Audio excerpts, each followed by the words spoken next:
All right, everybody, welcome back live at Drew's House, another edition. Hope everybody is doing well. Another show here to end the week. So everybody here knows I'm like I'm a big tennis guy. Love the game. Probably my favorite sport to watch and play this day and age. I just love it. I think it's all great. And here to kind of the end of the tennis season, the majors are all over. We have the big Lavender Cup, which happens to be happening right in Boston. Very exciting. For those of you who don't know, that it's team tennis. You're pulling for guys. You got a bench like other sports. It's camaraderie. It's kind of like that happens to be playing the same weekend of the Ryder Cup. So whenever I like to talk tennis, I bring in my I guess he's become my de facto tennis guy on this show, my old tennis coach, Ken Rawson. How are you, sir? I'm great, Drew. Nice to see you. Good to see you. You're down in the tennis capital of the country in Florida still. How you doing down there? Actually, I'm playing a lot of tennis now, and I'm of course really pleased about that. It took me a while to find the group that I've gotten into, but part of the problem is they were playing right after dawn every single morning, and so I wasn't doing a lot of scouting at that time of day. But I'm enjoying it.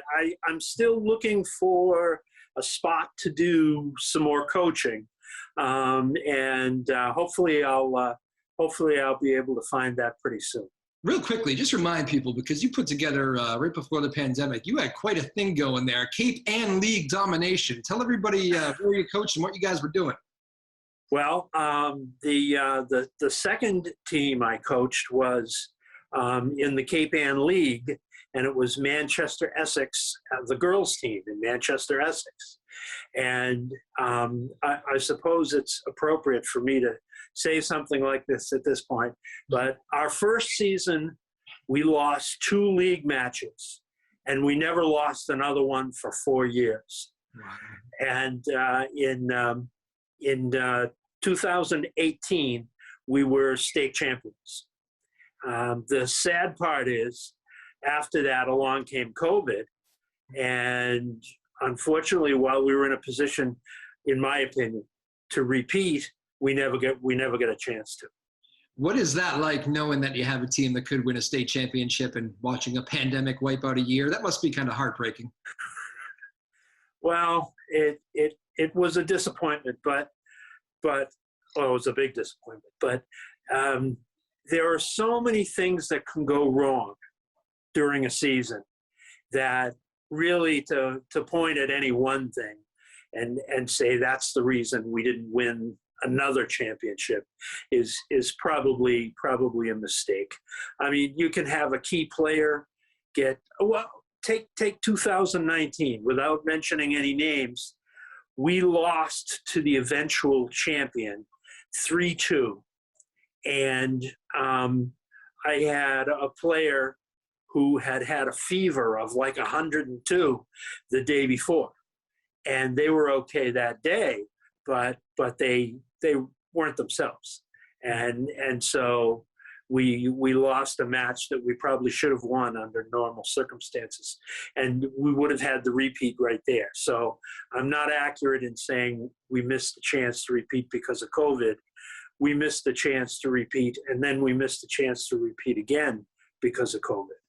What did you ever get a chance with that last group, the group that completely had the season wiped out? Did you ever have a chance to have conversations about, listen, this is brutal. We know we got a great team, and this is a terrible situation, but it could be worse, and these are life lessons. Anything like that? Some individual players and a couple of parents I had an opportunity to speak with, but. I mean, what are you going to say? No, I hear you. Well, that's an amazing run. And now you're down in Florida, and I guess that's. Did you leave? You left the program in great hands, as it seems. Well, they had a very strong team for 2020, but we didn't play the season. And in 2021. I think they made it to the finals. I'm pretty sure. So I'm going to say those years that you had that great run, I'm going to put it all to coaching. I'm going to say I don't know how much talent you had, but I think it was all good.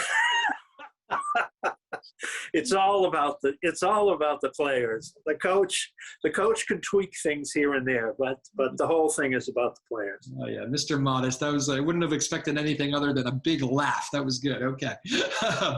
All right, Ken Rawson, do you get excited about the Lavender Cup? Because I know I do. I like some good team tennis. It's a nice way to bring the tennis season home. I tell you what it reminds me of. It reminds me of the professional events that they used to hold before open tennis became a big thing. Just to bring up a name that everybody knows, a guy like Jack Kramer. Kramer played for himself as a professional for years and years. And you know, they'd have matches they'd put together at Madison Square Garden or things like that, because back then, of course, the amateurs couldn't accept any payment for their wins. So people would turn professional and they would create these events.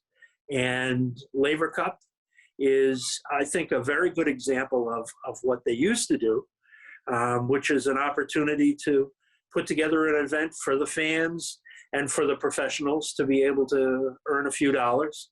And the one issue I see with that is, have you looked at the lineups? No big three. No. But that worked out well for the U.S. Open. Yeah. Well, Djokovic was there, of course. Yeah. But Nadal and Federer weren't. And they had the best U.S. Open, in my mind, the best U.S. Open I've ever seen. It was exciting.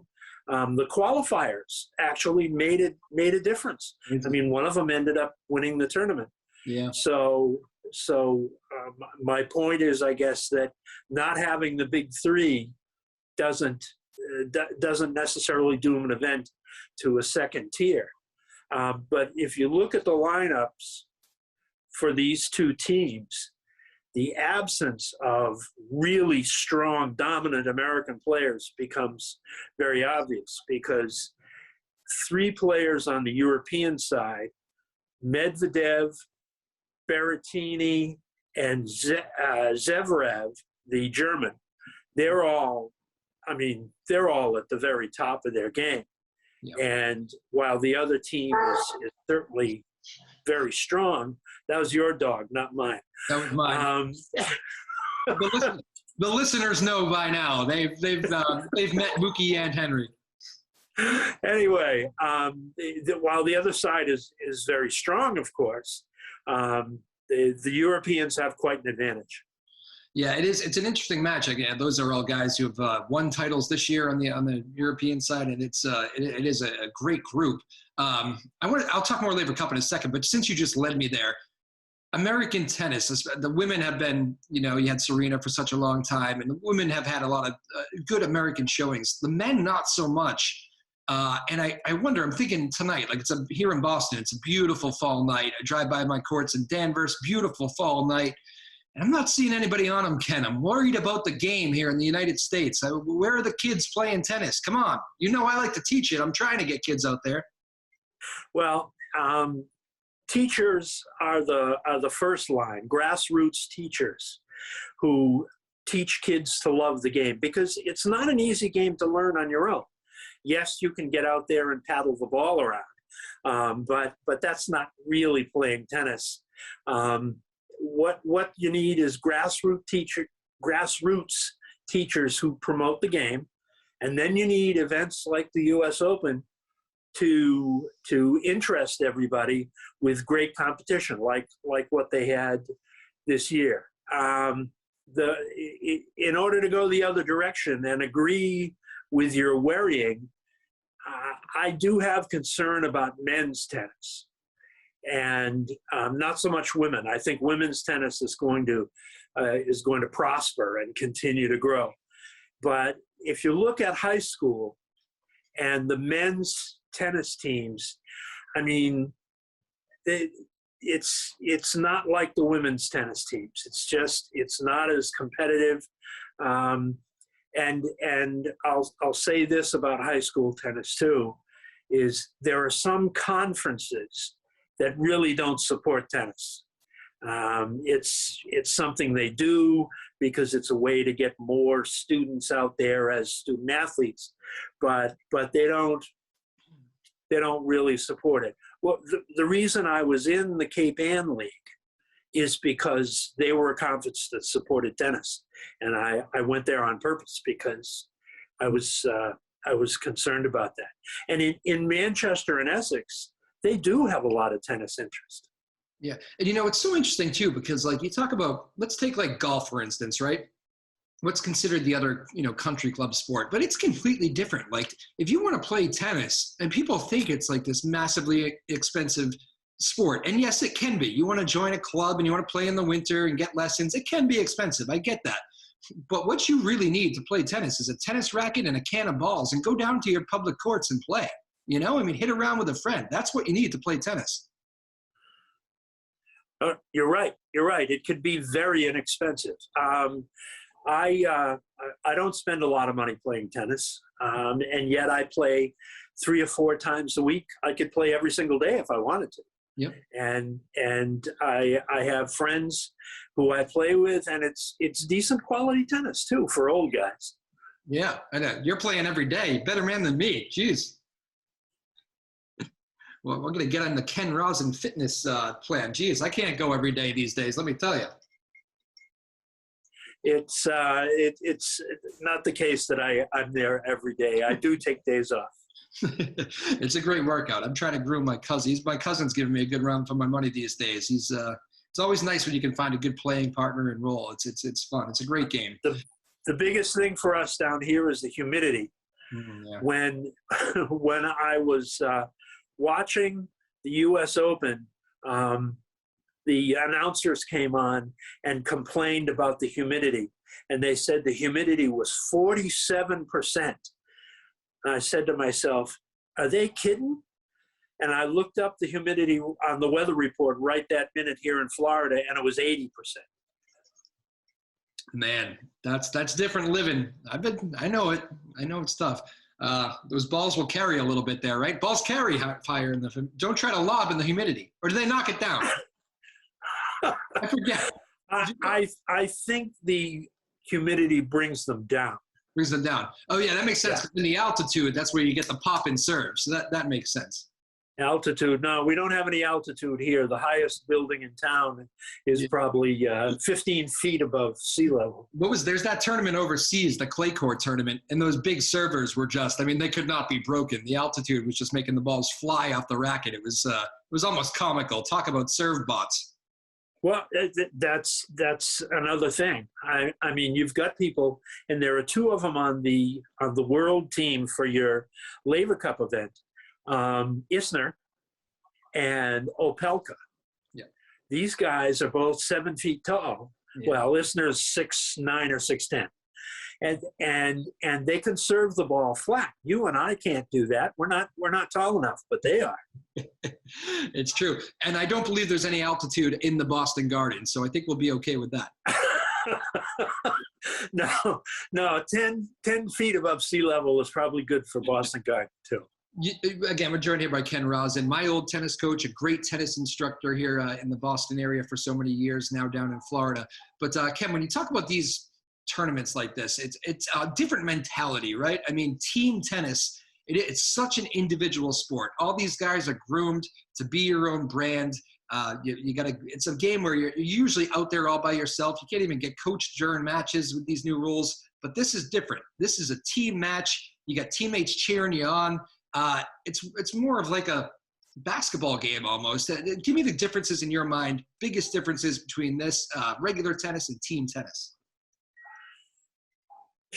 I haven't thought a whole heck of a lot about it, but obviously the ability to coach people and to root for teammates is a big difference, because everybody's competing against everybody else when you're in an individual tournament. Team tennis, that's not the case. But there is a team event you're not thinking about, I'm sure, which is Davis Cup. Yeah. And Davis Cup, the rooting is even more intense because all the players are from the same country. Yeah. Yeah, that is true. It's not a sport that does too much of this, really. I mean, it's an individual sport, so this is unique. Well, yes, but you have to think about the schedule too. They play practically every week. It's only in recent years that you've had people like Federer take time off because of injuries and in order to get surgeries and for recovery time. And of course, at the Open, you had both Nadal and Federer who were out. But they take time off a little bit more now. But they up until Thanksgiving, pretty much in the past, they had been playing every week. All the players had, and there were rules as far as Masters events were concerned. Yeah. If you skipped a Masters event, you got fined. Yeah. So, I mean, that was that disincentive there, the Marshawn Lynch disincentive. I'm only here to not be fined. Well, and then you had, of course, everybody was sticking by COVID protocols too. Hotels, that was all strange. It was a strange year in general. Oh, yeah. Boston, it's one of those cities, great sports town. You know that. You lived here most of your life. But it's not a city that gets to host a tennis tournament regularly. It's had some, when they've tried team tennises, they've had teams here and all that. But this is a major, not a major, but a big time professional tennis event, Boston center stage. How do you think the city will react? I think the city will turn out for it because there are a lot of tennis players in the city, and they will turn out. Whether there will be great enthusiasm across the region for it, I really kind of doubt. You're not there yet. But one thing that you're probably not old enough to know about is there used to be an important tournament in Boston, which was called the U.S. Pro. And it was out at Chestnut Hill every year. And I used to go. When did I go? In the late 60s and through the 70s. I wasn't there, yeah. Well, here's the story. It was the U.S. Pro, and it had clay courts. And the U.S. Open at that time, early in the 60s, was still being played at Forest Hills in New York. Well, what happened was they moved the U.S. Open to the new grounds at Billie Jean King Tennis Center, and they had hard courts, not clay courts anymore. And the club at Chestnut Hill said, well, wait a second, we're not going to change our surface. We've got clay courts here. We like them. Members like them. And so they said no, they wouldn't change their surface. And so the players who looked at the tournament as a tune-up for the U.S. Open, because it used to happen right before the U.S. Open, they went to Cincinnati because it had hard courts. So they could use that as an opportunity to get the feel of the courts before they played the Open. So that's when that Southwestern, whatever it's called, I don't mean to minimize it, it's a big tournament. But the one that's in Cincinnati, that all of a sudden blossomed because all the players who were going to the U.S. Open would show up there rather than Chestnut Hill. So we did have a big tournament in Boston. You ever heard of a fella, Bud Collins? I have. Big Boston guy. Bud Collins was the analyst for all of that stuff. And he was very well known at the time, of course, because of it. And he's one of my memories, of course, from that time. Do you ever meet him? I feel like he had his hands on the whole tennis world, I feel like. I did briefly, very briefly, meet him down at the U.S. Open. He wrote a tennis encyclopedia, and I went to buy a copy of it to get him to sign it, and also to talk to him briefly. And as I recall, I had a burning question for him at the time, but for the life of me, I can't remember it. Final two questions for Ken Rawson. Did you miss the U.S. Open? I think people might remember I told them last time that you used to work U.S. Opens year after year. You loved being there. Did you miss not being there this year? I missed not being there because it was a great year. I worked there for 11 years, and I also attended as a spectator for 6. And so I enjoyed it. I still have friends who work down there, but I don't miss working down there. Working with the crowd, it's got its downside, and I don't miss that. But I did miss the event. I did miss my friends, and it's always exciting. It's such a huge event. I mean, not this year, but they generally have 800,000 people show up to see it, and that's a lot of folks. Were you sad to see Djokovic lose that chance at history? What were your emotions watching him kind of struggle through that final? I was surprised because I watched him quite a bit, and he was just dissecting opponents. It wasn't even close. He didn't have to push it, and Medvedev somehow unearthed these colossal strokes that Djokovic couldn't handle. And I was very surprised, but Medvedev won in straight sets. It was a big defeat. Interesting to see Djokovic get emotional. It feels like he was really moved by the crowd eventually spurring him on.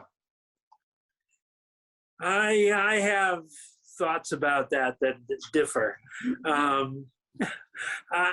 I think Djokovic doesn't care all that much for the crowd because they tend to be fickle. Yeah.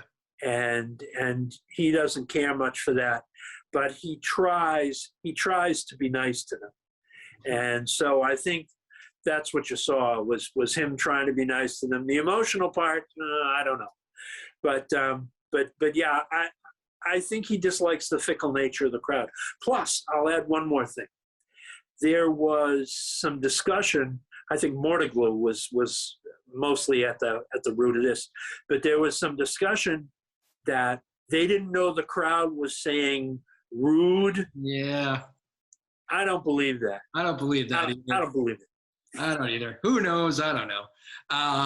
Again, Ken Rawson, so nice enough to join us. Final one here. Does the Lavender Cup here in Boston, it's going to be an exciting weekend. I hope people tune in and give it the support it deserves because it is a great time. I know the players kind of get up for these team matches. Some of these guys really embrace it more than others. I saw Nick Kyrgios was out there, who I know you're not the biggest fan of in the world, if I remember correctly. But he's either gotten older or he's gotten better behaved. One of the two. All right, so he's coming around on you. He's already out there saying the right things and getting the Boston crowd pumped up as he was practicing today. But does this lose any luster not having any of the big three in it, or do you think it's going to be fun? Certainly, and it's going to be good tennis because the players who are there are wonderful players. It's not like they're second tier. Guys like Medvedev and Zverev are wonderful players. So certainly the people who go will embrace it and appreciate it. I'd like to see it become a regular event in Boston. I'd like to see it be accepted by the sports community, not just the tennis community. Boston should have a tournament, right? Boston should have a tournament. Oh yeah, we haven't had one since that U.S. Pro that I mentioned. I know it's a pandemic, and I know it was hot, but I think I saw a total of 7 people in the stands for that Atlanta tournament during the day this year. That's creepy. That's I know. I saw a lot of that. That was not pandemic. No. They let the people in now. I know. I don't know. I think Boston would do better. I want a tennis tournament in Boston starting next year. I'm pushing for it here. I'm with you. All right. Ken Rawson, always appreciate it, man. Thanks for the time. Enjoy the Lavender Cup this weekend and enjoy your weekend in Florida, sir.